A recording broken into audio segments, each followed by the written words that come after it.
Captain Sarah Mitchell's first coherent thought upon waking was that military training had definitely not prepared her for waking up in what appeared to be a jewelry box designed by someone with delusions of architectural grandeur. The walls around her curved upward in sweeping arcs of translucent crystal that caught and refracted light in patterns that made her eyes water. Everything sparkled with an intensity that suggested the room had been personally blessed by a particularly enthusiastic disco ball. Her second coherent thought was that she was definitely not wearing her regulation uniform anymore. Sarah sat up carefully, testing for injuries while taking inventory of her situation. The last clear memory she had was of her reconnaissance ship spinning out of control in an ion storm over Zirion 7, alarms screaming warnings about hull breach and engine failure. Now she found herself lying on what could only be described as a bed made of crystallized starlight, wearing flowing garments that seemed to shift color with her movements. "You're awake," said a voice like warm honey mixed with dark chocolate and just a hint of dangerous amusement. Sarah's head snapped toward the sound, and she found herself staring at the most beautiful woman she had ever seen, and also, quite obviously, not human. The stranger was tall and elegant, with features that were almost familiar until you noticed the subtle differences, the slightly pointed ears that swept back from her temples, the luminescent silver markings that traced delicate patterns across her high cheekbones, and eyes the color of twilight on a distant world. "I am Queen Zephyra of the Velthani Empire," the woman continued, settling into a chair that materialized from the crystal floor with fluid grace. "And you, Captain Sarah Mitchell of the Terran Reconnaissance Corps, are now under my protection." Sarah blinked, trying to process this information while simultaneously calculating escape routes and threat assessments. "How do you know my name?" "Your identification was still readable when we pulled you from the wreckage," Queen Zephyr replied, gesturing to a side table where Sarah's dog tags lay next to what appeared to be the twisted remains of her ship's emergency beacon. "Among other things." "What other things?" Sarah asked, though she wasn't entirely sure she wanted to know the answer. Queen Zephyra's smile was equal parts mysterious and mischievous. "Your ship's computer was quite chatty about your mission parameters before the quantum core finally gave out. Routine reconnaissance of our system, establishment of preliminary contact protocols, assessment of potential threats to human expansion." She paused, tilting her head in a way that made her pointed ears catch the light. "Did your superiors really think we hadn't noticed you watching us?" Sarah felt heat creep up her neck. "I'm sure I don't know what you mean." "Of course you don't," the Queen agreed cheerfully.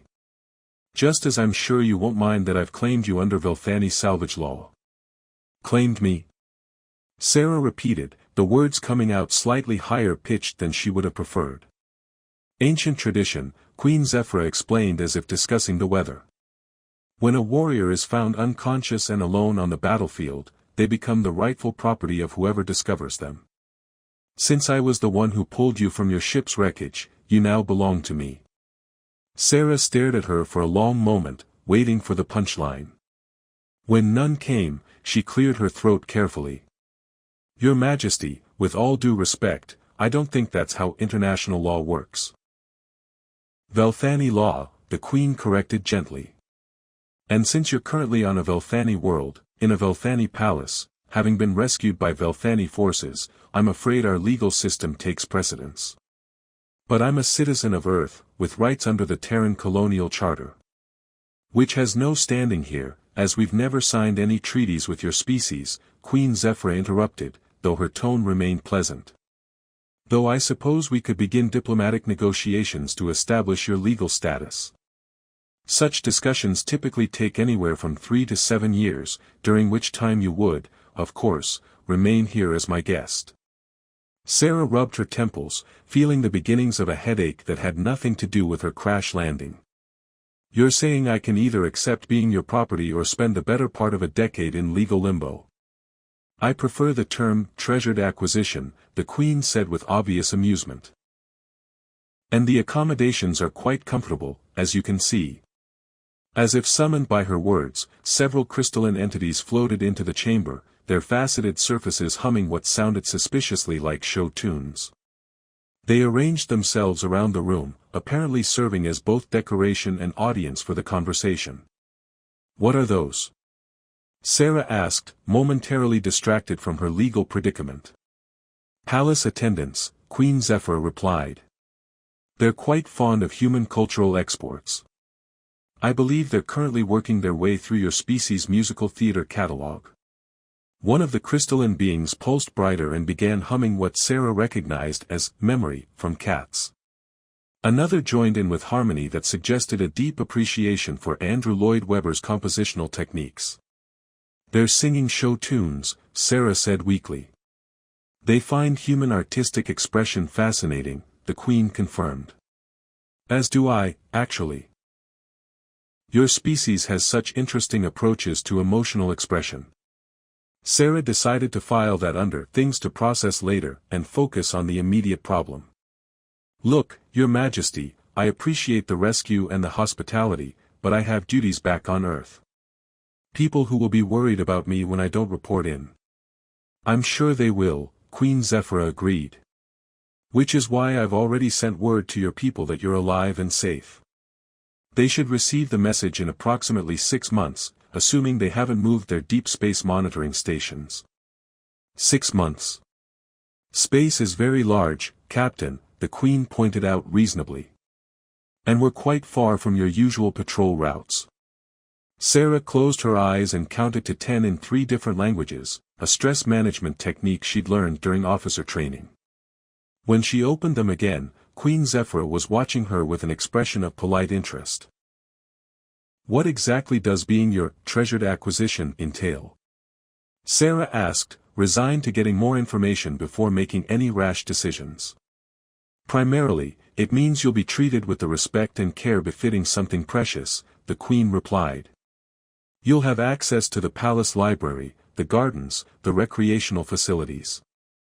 You'll dine with me when I'm available, attend court functions as my honored companion, and generally live as befits someone of high status in the Velthani hierarchy. And if I want to leave? Then we return to the diplomatic negotiations I mentioned earlier, Queen Zephyr said calmly. Though I should point out that the palace has an excellent spa, a zero-gravity swimming pool, and what I'm told is the galaxy's most comprehensive collection of human literature. Your stay need not be unpleasant. Sarah looked around the crystal chamber, taking in the impossible architecture and the show-tune humming attendants.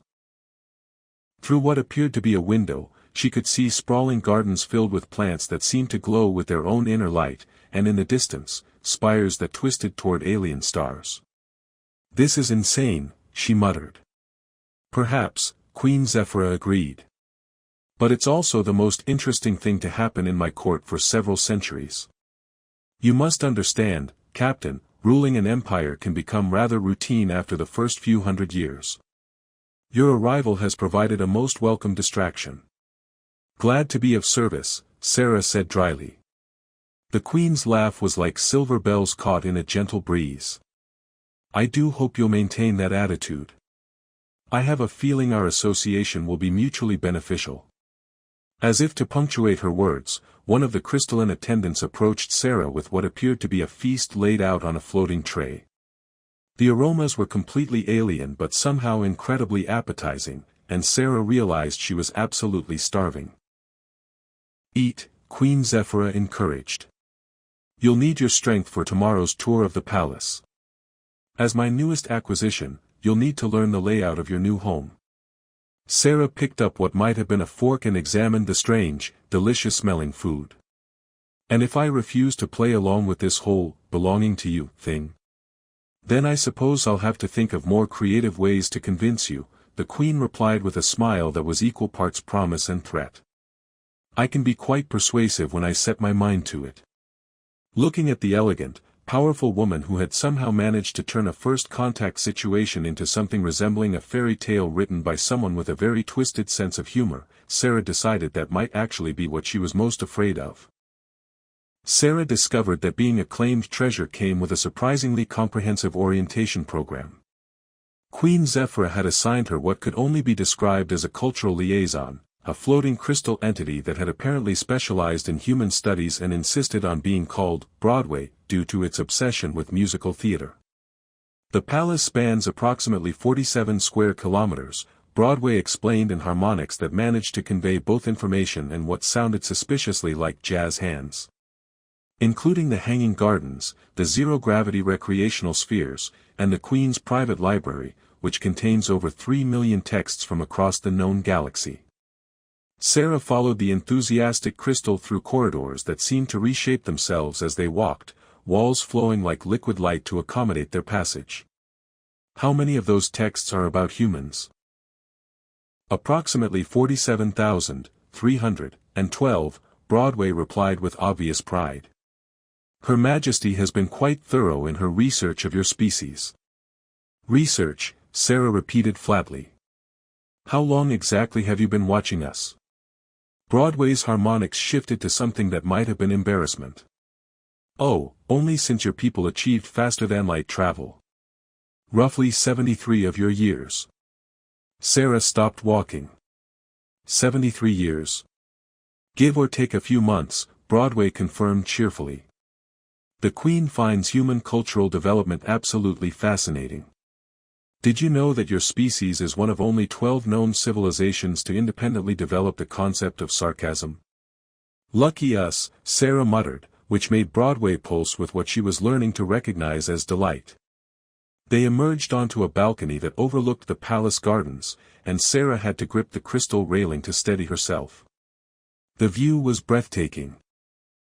Terraced gardens that defied gravity, with plants and trees growing in spirals that reached toward the 3 moons hanging in the purple sky. Streams of what appeared to be liquid light flowed upward between the levels, and creatures that looked like living jewels flitted between blossoms that sang in harmony. Beautiful, isn't it? Queen Zephyra's voice came from behind her, warm and amused. I often come here when I need to think. Sarah turned to find the Queen approaching with her characteristic fluid grace, wearing robes that seemed to be cut from the twilight sky itself. It's incredible. How is any of this possible? The same way your people managed to make music from organized noise, Zephyr replied with a smile. We simply learned to convince matter that it could behave in more interesting ways than your physics typically allow. Sarah gestured to the upward flowing streams. That's not how gravity works. Not how your gravity works, the Queen corrected. Velthani gravity is much more cooperative. We asked it nicely to be more aesthetically pleasing. You asked gravity to be prettier. Among other things. We also convinced it to provide better acoustics in the concert halls and to make our wine fountains more dramatic. Sarah stared at her. Wine fountains. Oh yes, we have excellent wine fountains. Would you like to see them?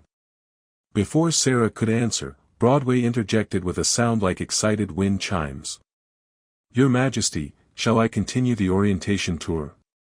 We haven't yet covered the quantum maze, the telepathic spa, or the room where reality goes on vacation. The room where what now?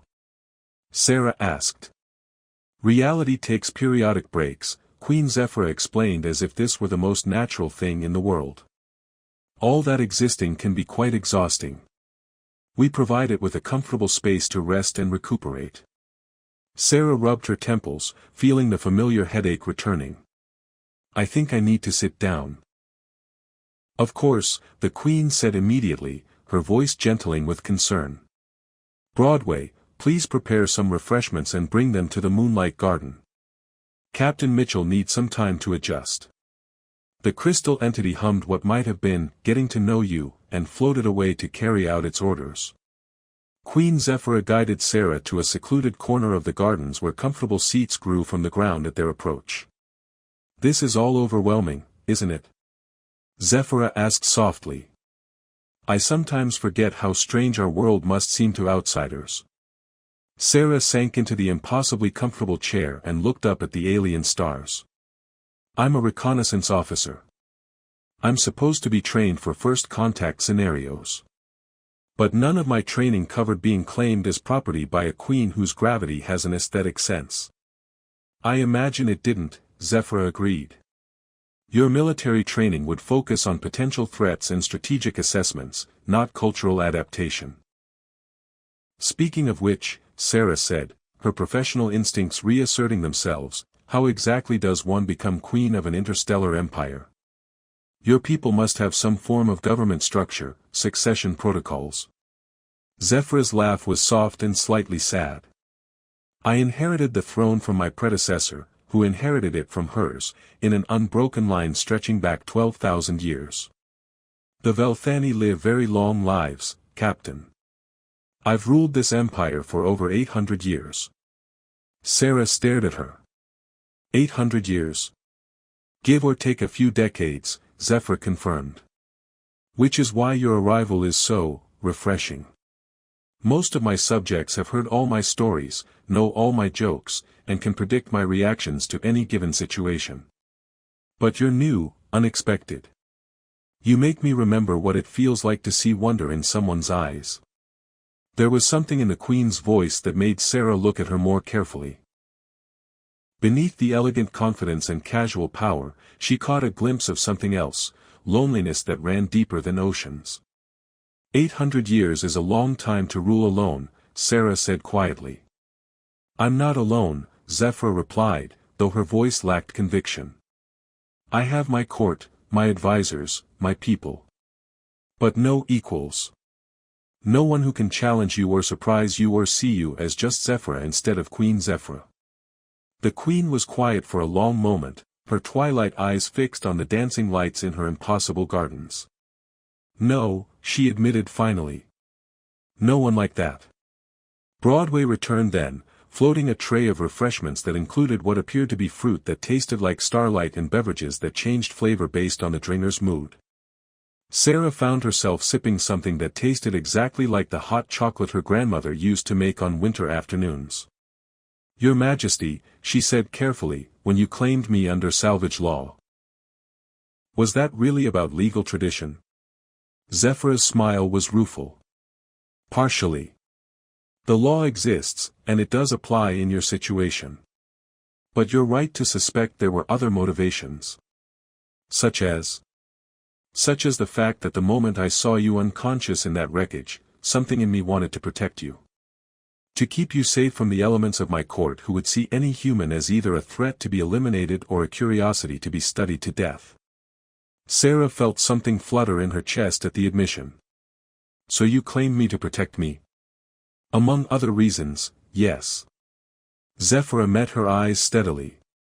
I also claimed you because for the first time in centuries, I wanted someone, for myself.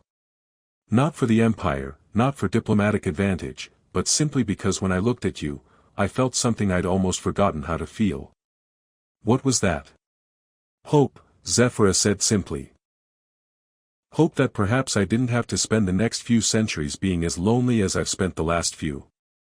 Sarah set down her impossible hot chocolate and studied the alien queen who had somehow managed to turn her world upside down in the space of a day.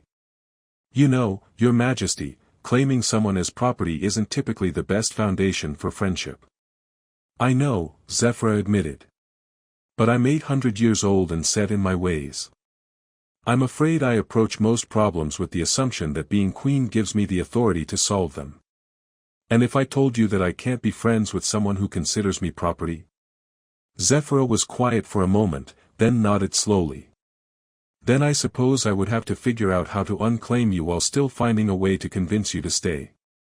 That's a start, Sarah said, surprised by the warmth in her own voice. Though I should probably warn you, I don't make friends easily. I'm career military, I move around a lot, and I have trust issues. I'm an immortal alien queen with control issues and a tendency to solve problems by issuing royal decrees, Zephyr replied. I think we're both going to have to learn some new approaches. Sarah found herself smiling despite everything. This is definitely not how first contact is supposed to work. Perhaps not, Zephyr agreed, returning her smile. But I have a feeling it's going to be far more interesting than the standard diplomatic protocols would have allowed. As if in agreement, Broadway returned and began humming what Sarah was fairly certain was, Getting to Know You, while the garden around them pulsed with gentle light and the 3 moons overhead seemed to dance in celebration of new possibilities. Sarah learned that alien coup attempts were surprisingly similar to their human counterparts in that they always seemed to happen at the most inconvenient possible moment. In this case, she was halfway through a relaxing soak in the palace's infamous wine fountain, which turned out to be exactly as dramatic as advertised, when the crystalline attendants began chiming urgent harmonics that sounded like a Broadway musical having a nervous breakdown. "Your Majesty," Broadway's voice carried an uncharacteristic note of alarm as it materialized near the fountain, "we have a situation. Lord Kethvar and his faction have seized the communications array and are broadcasting claims that your association with the human represents a threat to Velthani purity." Queen Zephyra, who had been reclining elegantly in the adjacent portion of the fountain while discussing the relative merits of human literature versus Velthani poetry, sat up with the kind of fluid grace that suggested centuries of practice in transitioning from relaxation to crisis management. "How many ships has he managed to turn?" she asked, already moving toward what Sarah now recognized as a concealed weapons locker disguised as an abstract sculpture. "Approximately 30% of the home fleet, Your Majesty. He's also managed to convince the Outer Rim governors that your claimed human is the vanguard of an invasion force." Sarah climbed out of the wine fountain, noting absently that the purple liquid seemed to evaporate from her skin rather than requiring toweling off. "I'm causing a civil war." "You're providing a convenient excuse for one," Zephyr corrected, handing Sarah what appeared to be armor made of crystallized light. "Kethvar has been looking for reasons to challenge my rule for the past century. Your arrival simply gave him a rallying point." "So this is my fault," Sarah said, accepting the armor and trying to figure out how to put it on. "This is politics," Zephyr replied firmly. "It allows thought, then demonstrate." The armor flowed around Sarah's body like liquid, conforming perfectly to her shape before solidifying into something that felt lighter than silk but stronger than steel. "Kethvar believes that immortal beings should rule through strength and fear rather than wisdom and cooperation. Your presence threatens that worldview because it represents the possibility of change, growth, learning from other species." "I'm a reconnaissance officer, not a diplomatic envoy," Sarah protested. "You're a symbol," Zephyr said, her own armor materializing around her in patterns that seemed to incorporate actual starlight. "And unfortunately, symbols have a tendency to start wars whether they want to or not." The palace shuddered around them, and Sarah recognized the distinctive vibration of energy weapons impacting defensive shields.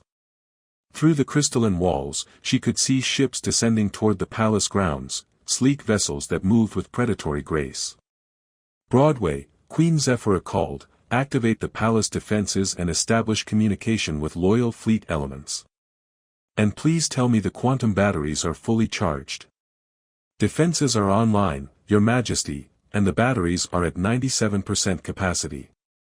However, Lord Kethvar's forces have established jamming fields around the communication arrays. We're effectively cut off from external support." Sarah felt her military training kick in as she assessed their tactical situation. "How many defenders do we have in the palace?" "Approximately 200 guard units, plus the palace itself," Zephyr replied. "The building's defensive systems are quite sophisticated." "The building has defensive systems?" "The building is a defensive system," the Queen corrected. "Living crystal architecture has certain advantages over static construction." As if summoned by her words, the palace walls began to shift and flow, corridor mouths sealing themselves while new passages opened to provide better defensive positions. Sarah watched in fascination as what had been a decorative garden transformed into a maze of crystal barriers and concealed weapons emplacements. "Right," she said, checking the charge on what appeared to be an energy weapon that looked like it had been designed by someone who really enjoyed making things glow. "What's the plan?" "Hold the palace until loyal forces can break through the jamming and mount a rescue," Zephyra said simply. "That's not a plan, that's a hope with tactical implications." Queen Zephyra's smile was sharp as starlight. "Captain, you've been in my custody for less than a week. Did you really think I'd accumulated 8 centuries of imperial power through hope alone?" The first wave of attackers breached the palace's outer defenses with a sound like reality tearing at the seams. Sarah found herself fighting alongside crystalline guards whose weapons fired coherent light that could reshape matter at the molecular level, while the Queen wielded power that seemed to bend space itself to her will. "This is insane," Sarah muttered, taking cover behind a pillar that had just grown from the floor specifically to provide her with protection. "This is Tuesday," Zephyr replied, deflecting incoming fire with gestures that made the air itself into a shield. "You should see what happens when we have actual emergencies." The battle flowed through corridors that rearranged themselves to confuse attackers while providing defenders with optimal firing positions. Sarah discovered that her human reflexes and tactical training translated surprisingly well to Velthani technology, especially when the palace's defensive systems began responding to her neural patterns as readily as they did to the Queen's commands. "Interesting," Zephyr murmured during a brief lull in the fighting. "The palace likes you." "It likes me. Living buildings choose their preferred inhabitants," the Queen explained while casually redirecting a missile back toward its senders. "This one has decided you're acceptable company." "Acceptable company?" "High praise from a building with standards," Zephyr assured her. They fought their way toward the communication array, battling through waves of rebels who seemed genuinely convinced that Sarah's presence represented some sort of existential threat to their civilization. The irony of fighting to defend an empire she'd accidentally infiltrated while trying to conduct reconnaissance was not lost on her. "Your Majesty," she called during another brief respite, "what happens if we lose this fight?" "Then Lord Kethvar becomes Emperor, your species gets classified as a hostile threat, and I probably spend the next few centuries in a very boring prison cell," Zephyr replied matter-of-factly. "And me? You'd likely be executed as a spy, though Kethvar might keep you alive for interrogation purposes. He's always been curious about alien torture techniques." Sarah considered this information while her weapon recharged. "You know, when you first claimed me, I thought the worst-case scenario was spending a few years in diplomatic negotiations. I may have understated some of the potential complications," Zephyr admitted. They reached the communication array to find it heavily defended by rebels who had turned the elegant crystalline control center into a fortress. Sarah watched the Queen assess the situation with the practiced eye of someone who had been winning battles since before Sarah's civilization had developed agriculture. "I need you to trust me," Zephyr said quietly. "Why?" "Because what I'm about to do is going to require both of us to interface directly with the palace's quantum core, and that means temporarily merging our neural patterns." Sarah stared at her. "You want to mind meld with me in the middle of a battle?" "I want to give you temporary access to Velthani quantum consciousness so we can coordinate our efforts perfectly," the Queen corrected. "The mind melding is just a pleasant side effect." Looking at the elegant, deadly woman who had somehow become the most important person in her life over the course of a week, Sarah made a decision that would have horrified her commanding officers and probably violated several dozen first contact protocols. "All right," she said. "Let's do it." Queen Zephyr smiled, and Sarah realized that whatever happened next, she was exactly where she belonged. The neural merge with Queen Zephyr was like being struck by lightning that had learned to appreciate classical music. Sarah found herself experiencing reality through senses she hadn't known existed, while simultaneously maintaining enough of her human perspective to appreciate the absurdity of conducting a telepathic conversation while storming a communication array held by alien rebels. "This is remarkably intimate," Zephyr's mental voice carried notes of wonder and amusement. "Focus on the battle first," Sarah replied, though she had to admit the connection felt surprisingly natural. "We can process the philosophical implications after we've stopped the coup." Working in perfect synchronization, they moved through the crystalline fortress like dancers performing a routine they'd practiced for years. Sarah's military tactics merged seamlessly with Zephyr's understanding of Velthani technology, creating strategies that neither could have conceived alone. The palace responded to their combined will, walls flowing to create new passages while defensive systems activated with precision that amazed even the Queen. "You're adapting to quantum consciousness remarkably quickly," Zephyr observed as they cleared another room of rebels. "Most beings require months of training to achieve this level of integration." "Maybe humans are more compatible with your technology than anyone realized," Sarah suggested, directing a wall to grow spikes at exactly the right moment to disable an attacking hover platform. "Or maybe you're not most humans." They reached the communication control center to find Lord Kethvar himself waiting for them, surrounded by the elite guards who had chosen his vision of Velthani supremacy over the Queen's more inclusive approach.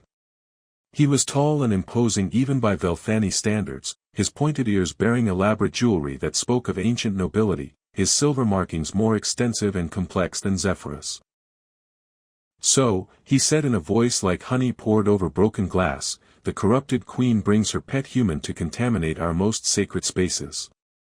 "Charming personality," Sarah observed privately.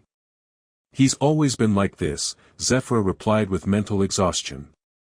800 years of dealing with his faction's paranoia and supremacist rhetoric. "Lord Kethvar," the Queen said aloud, her voice carrying the authority of centuries.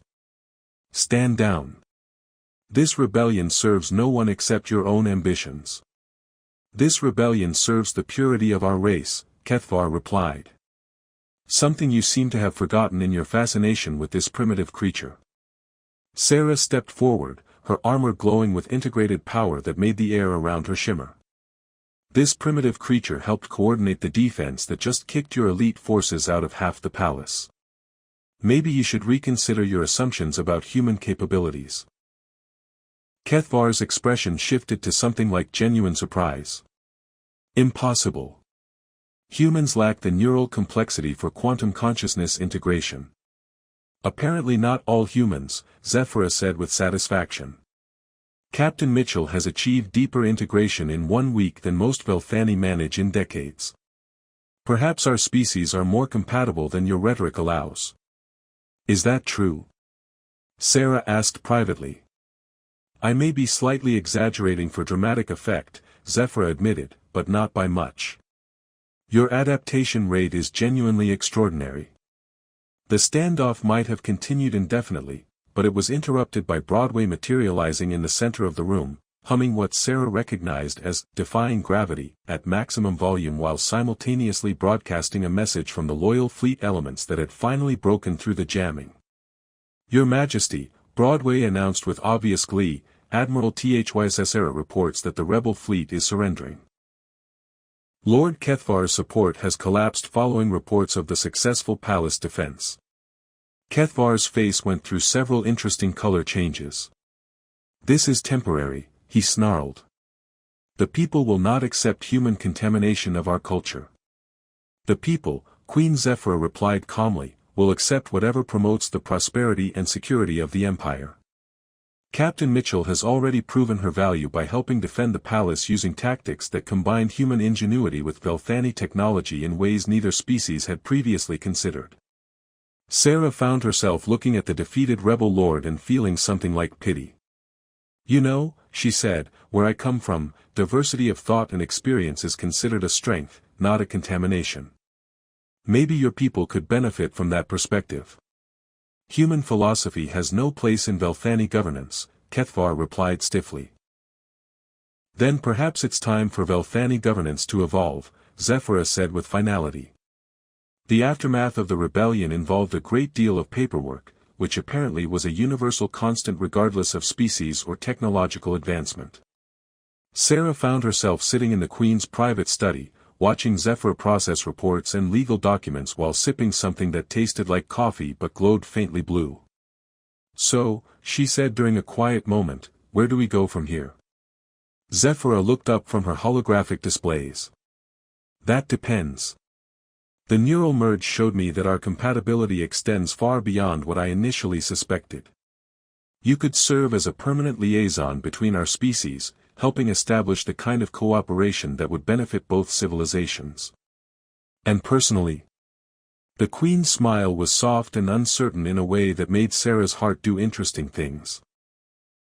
"Personally, I find myself hoping that you might consider making this arrangement more permanent." Sarah set down her glowing coffee and moved to stand beside Zephyra's chair. "Are you asking me to stay?" "I'm asking you to choose," Zephyr replied, standing to face her. "You could return to Earth as a diplomatic envoy, carrying knowledge that would revolutionize human understanding of quantum consciousness and advanced technology. Your species would benefit immensely from what you've learned here. Or you could stay here," help me rule an empire that spans multiple star systems, and figure out whether this connection between us is something worth exploring. Sarah thought about her life on Earth, the routine reconnaissance missions, the military hierarchy that left little room for personal relationships, the constant movement from one assignment to the next. Then she looked at the elegant alien woman who had somehow become the most important person in her universe. "You know," she said, stepping closer, "when I first woke up in that crystal room, I thought being claimed by you was the worst thing that could have happened to me. And now?" Sarah reached out and gently traced one of the luminescent silver markings on Zephyr's cheek. "Now I'm thinking maybe the best relationships start with someone being willing to fight for you before they even know who you are." Zephyr's eyes widened. "Sarah." "Besides," Sarah continued, "someone needs to make sure you don't try to solve all your problems by issuing royal decrees. And I have a feeling this empire could use someone with a different perspective on leadership. Is that a yes?" Sarah leaned closer, close enough to see the hope and vulnerability in those twilight eyes. "Your Majesty, I formally request that you unclaim me under Velthani salvage law." Zephyr blinked in confusion. Very well. I hereby release Captain Sarah Mitchell from all claims under traditional salvage rights." "Good," Sarah said, and kissed her. When they broke apart, she added, "Now I can choose to stay because I want to, not because I legally belong to you." "And do you?" Zephyr whispered. "Want to stay?" "I want to stay. I want to help you rule this impossible empire, and I want to figure out how to build something together that neither of our species has ever seen before," Sarah replied. "Also, I've become rather fond of your wine fountains." Zephyr's laugh was like music made of starlight. "I love you too."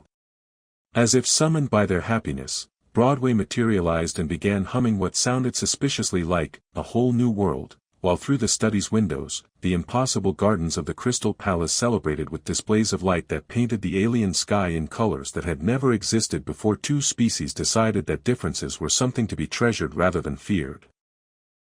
"You know," Sarah said, settling into Zephyr's arms while watching the celebration outside, "this is definitely not how first contact protocols are supposed to work." "Perhaps not," Zephyr agreed, holding her close. "But I have a feeling we're going to rewrite those protocols entirely." And in the distance, the 3 moons of Zirion 7 seemed to dance in approval, while the living palace hummed with contentment and the first human Velthani alliance began with a kiss that would change the course of 2 civilizations forever.